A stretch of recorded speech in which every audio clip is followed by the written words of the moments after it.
Hey, what's up? Welcome to DGen Ed. That's degenerative education, meaning none of this is financial advice. Just me having fun looking at charts. And so this is pre-market prep for Friday, March 14th.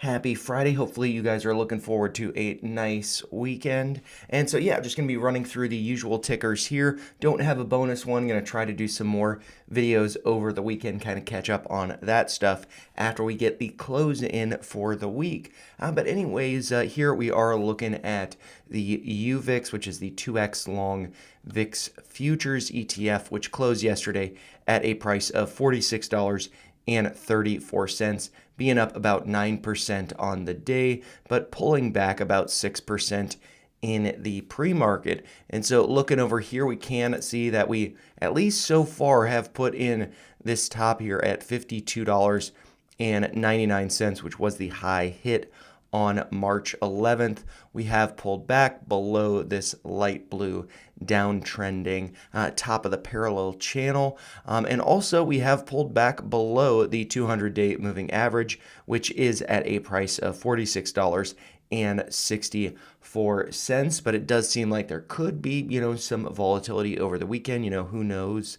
So always good to be prepared for that.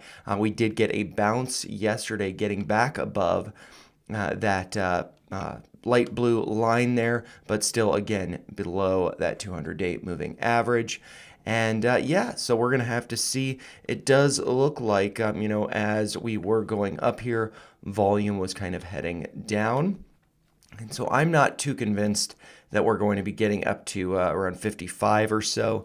I do think that we will be heading back below $40 a share and getting towards these moving averages here, with the 21-day now at $34.43 and the 50-day moving average at $32.48. But I am going to be disciplined. I am going to wait to see if that $32 alert goes off there, and I might actually, because I don't necessarily think this is going to 30 anymore. I think better to be patient and wait, but be patient and wait for 32 rather than 30. So I am just going to adjust the bottom side of that red box to see if we do get down to around that range. But those moving averages might catch it. We might not actually get to $32 a share. So what I might look for is, just to see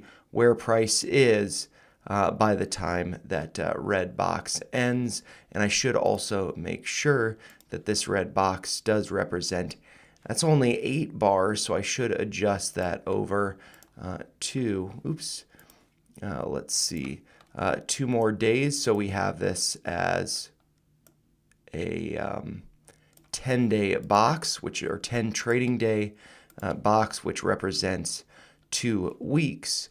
And so, yeah, because I've kind of noticed, and you can see that the boxes do change in length, that there tends to be kind of like a 2-week cycle around this. But if you notice over here, they were, varying in size, and we can see that the 20th of January was over here. Maybe with the new administration, they are starting to get back into a more of a 2-week cycle. Here we had 12 bars.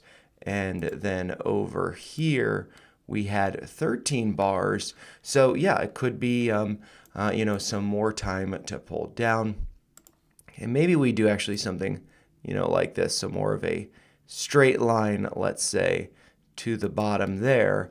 And then from there, then we start to turn around. So, I am going to be patient for that. I'm going to wait for it, but I'm also going to look over at the 10-minute time frame just to see what happened yesterday. So it looks like we did dip down to 41.34 during the first, hour or so of trading yesterday. And then from there, did rally up. And let's just see what kind of rally that was. 16%, so pretty nice move there before a pullback.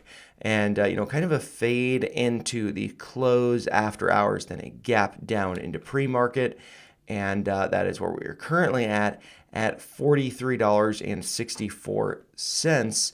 And yeah, I did just want to take a step back to actually see, was the high, in fact, 52 99 over here, or did it go up in either the pre-market or after hours? And also very interesting, during that day, it does look like there was kind of a double top. This was on March 11th. And with that double top, we do see lower highs here, also lower high in the RSI.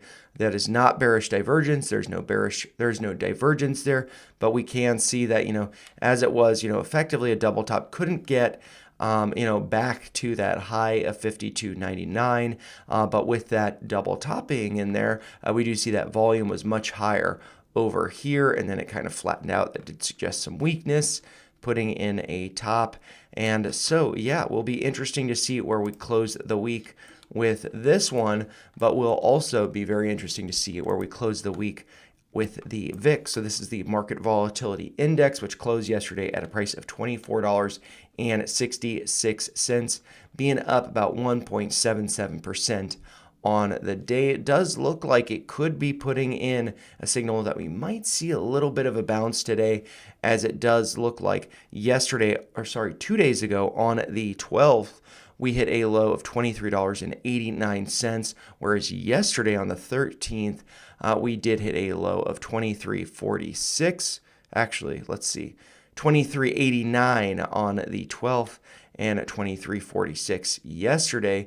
And that did pierce on Wednesday, did not get to this orange line here at 23.76, but yesterday we did pierce that level, close above though, and so this could be kind of a spinning top or doji signal, suggesting that there's a little bit of indecision with the big wick to the upside and downside, and not too much of a difference between the open and close yesterday.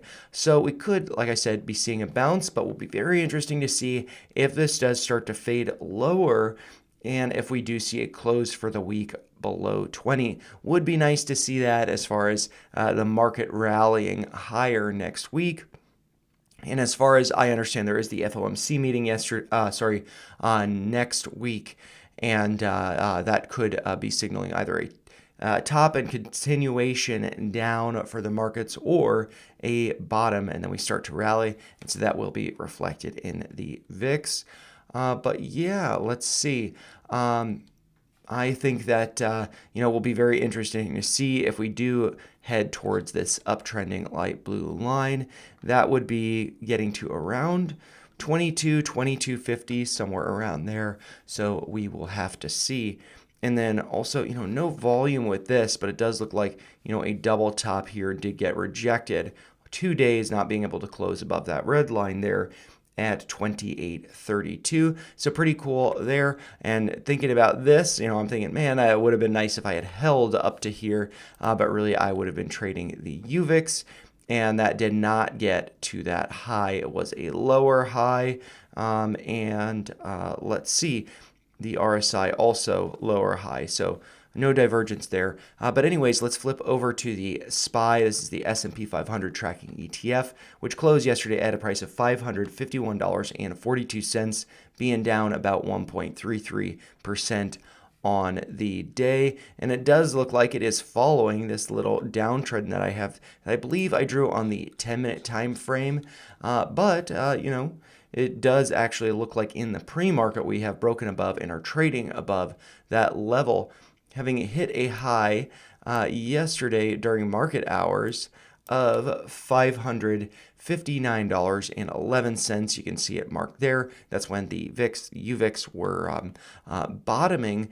And from there, it did fade lower, got a little bit of a bounce, kind of forming higher lows here towards the end of the day, with the low during market hours yesterday of $549.68, floating higher in the after hours and continuing that float up into the pre-market with no gap. So looking pretty nice there. So this is actually filling me with a little bit of confidence with the final trading day of the week. So we'll have to see. But if we do look at this daily close, let's see, the low from Tuesday the 11th was at a price of $552.02, we did close below that, putting in this pretty big red candle there. So that might be suggesting we do see a continuation lower, and we do have this uptrending line that's actually, you know, I am pretty intrigued by that. That does go back to the lows from April 19th of 2024,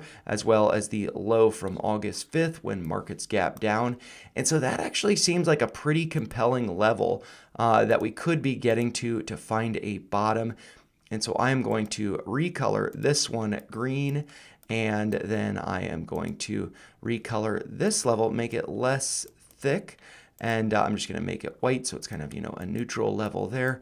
But yeah, this level here, and that will be coming to around 544. And I believe Colin Gladman was talking about that level with there being a gap there. It might have been Gareth Soloway, not exactly sure who was talking about it. But if I do switch this over to below, and let's do 544, that might be, I think that will be a good level to be paying attention to, because we can see that that does actually, maybe I want to add another alert, and I'm just going to do this at,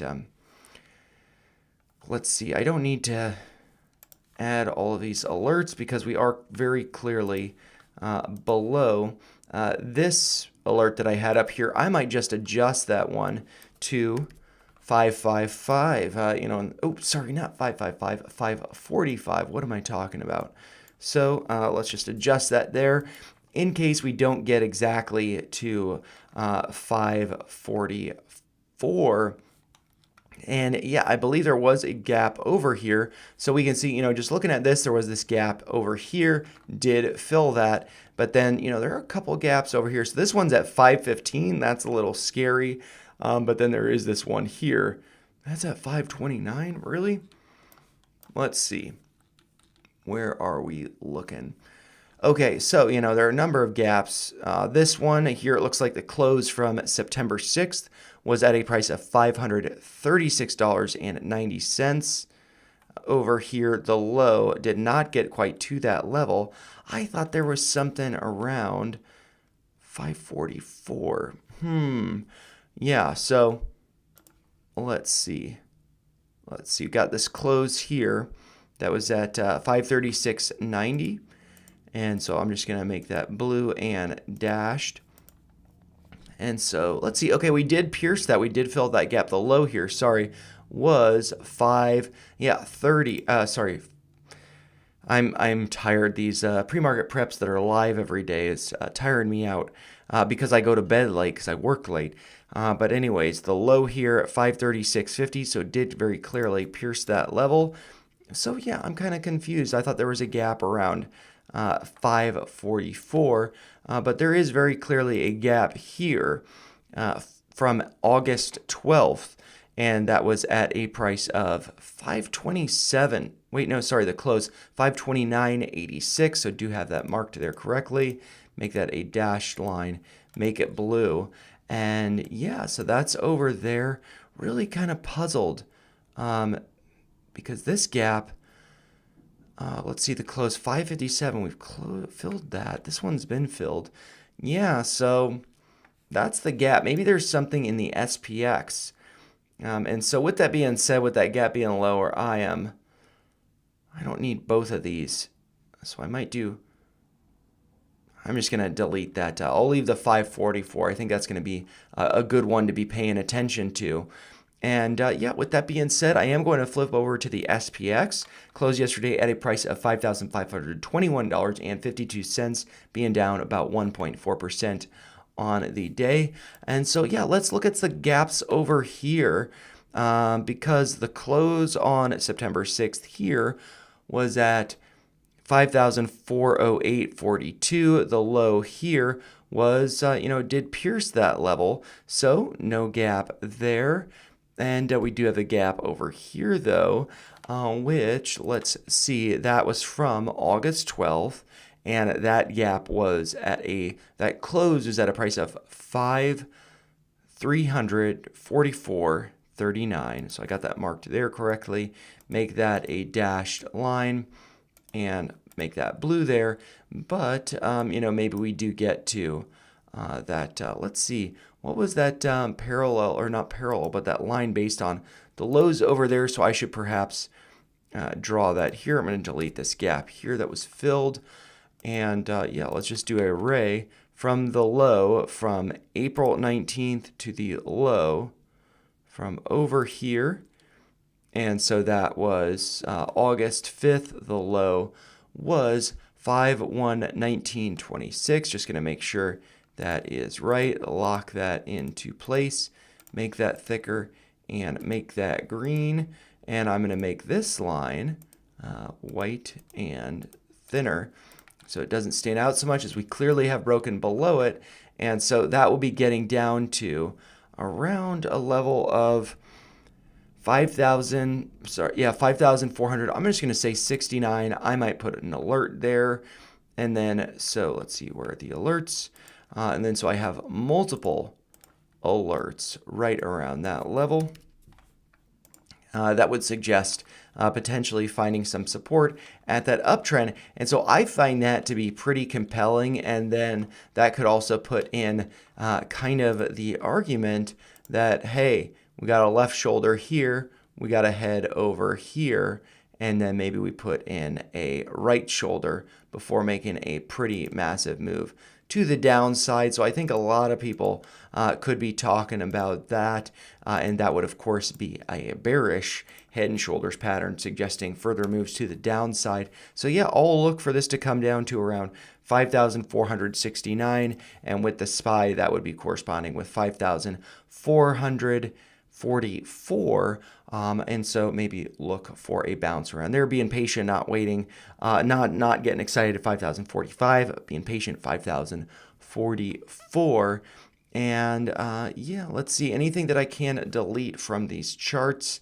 I think not. I'm just going to leave all of this stuff up here, and we will have to come back and revisit it. And then now let's move on to Bitcoin. Here looking at the daily, currently at about $83,000. And the thing that I was expecting to happen by Wednesday was get back to fill this CME gap of around $86,000 to $87,000. Have not yet gotten there, so pretty surprising. And we are on Friday now, so we'll be forming a new CME gap. So it will be very interesting to see if this one does not get filled before the weekend. I am still holding the additional $20 in Bitcoin that I bought on the dip over here. Nothing too exciting, but really just kind of trying to do an experiment with the CME gap, because I feel like it could be kind of a nice way to do an additional, like, weekly Bitcoin trade based on the CME gaps, in addition to my weekly dollar cost averaging. And with that being said, what is the strategy with the weekend coming up and being below that CME gap? So what I might do is I got work this afternoon. What I might do is just sell what I have if I am in the green. If I'm not in the green, and then I would plan to move that to long-term storage. And so we'll have to see about that. I'm hoping that we get a bounce up to 86,000. Maybe I should place a limit sell order so that does or does not get filled before I head to work. But yeah, with the dips here, I don't have it pulled up, and maybe that's actually something that I want to do. I did add a little bit more aggressively, and that's not what I want to be looking at. I did add a little bit more aggressively to my Ethereum position. Usually I do a $5 DCA via Robinhood, and I just did a $10. I upped it to $10 because everybody's been trashing Ethereum. It's been very kind of a typical thing for people to just be trash talking Ethereum, how bad it is, trading well below 2,000 now, below or right around 1,900 currently. And so I think that this one just has a lot of upside potential, even if just getting back to the all-time highs. That's going to be 100% swing, and this could be heading up, that'd be around 4,000, getting up to maybe 6,000, 7,000, 8,000. Who knows where this could be going? But yeah, I just think there's a lot of upside potential with this. but I don't think it's as risky as something like Doge or, altcoin, meme coin, whatever. So yeah, I am kind of intrigued by that. But anyways, thinking about Bitcoin, this, I was talking about the upside of Ethereum to the all-time highs. Bitcoin has, it's only 30% to those all-time highs. So I feel like the Ethereum trade has gotten a little bit more appealing, and that's also one that I don't necessarily want to hold long term. It would be for a swing, and so whatever I put into that now, I think it's probably potentially, good for. Maybe I want to do more than just, a $10 DCA. Maybe I want to actually, buy the dip. But speaking of buying the dips, I am patiently waiting for limit orders at 75,000 and 72,000 to be filled with Bitcoin. If those don't get hit, that's totally fine. But I am just doing the normal daily $5 DCA with Bitcoin, effectively stacking this as retirement. So that's kind of my strategy, my thesis over there with Bitcoin. But now let's flip over to uranium. So this is ticker symbol URA, the global X uranium ETF. Closed yesterday at a price of $23.51, being down about 1.38%. And let's see, in the pre-market, this is up about 50 cents or 2%. And it does look like we could be starting to see this stair step up. Do have that green level mark there, which we have been testing. And if I do remove my drawings for just a second, we can see that we do have lower lows put in there. And that does seem to correspond with higher lows in the RSI. That is bullish divergence. So if I bring the drawings back up, we can see that I did mark that, I believe, yesterday. And so let's see if this does start to stair step higher. And we'll have to see about that. But yeah, I mean, that's pretty much all I have for pre-market prep. I've been kind of struggling to keep up with these live with the work schedule, but we'll have to see. Hopefully these are helpful for you guys. And I'm just thinking about this as I'm looking over this. Maybe it's better for me to look at uranium on TradingView rather than, let's see, in Webull. And so here I've got natural gas up here. I've actually not looked at uranium over here. And so, let's see, uranium. And which one do I want to look at? Uranium Energy Core, Global X. So this is the one that I normally follow. So let's just look at index. I don't know. Tradu. I don't know what that is. Let's look over here. How does this compare to what we've been looking at with URA? It looks pretty similar. So I think I'd probably find to just continue to be going over URA here. But I think that this does have some nice upside potential here. And that is, again, going to be about 30% up to fill that gap.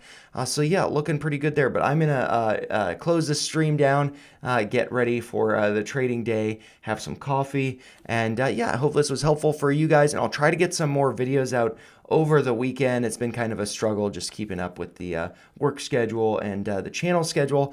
But hopefully, I am able to sustain this. And if you do find these helpful, make sure you do like the video. But, as always, those are just my thoughts. And if you did find them helpful, make sure you like the video, share your thoughts in the comments down below, and make sure you subscribe to the channel for more videos and streams like this.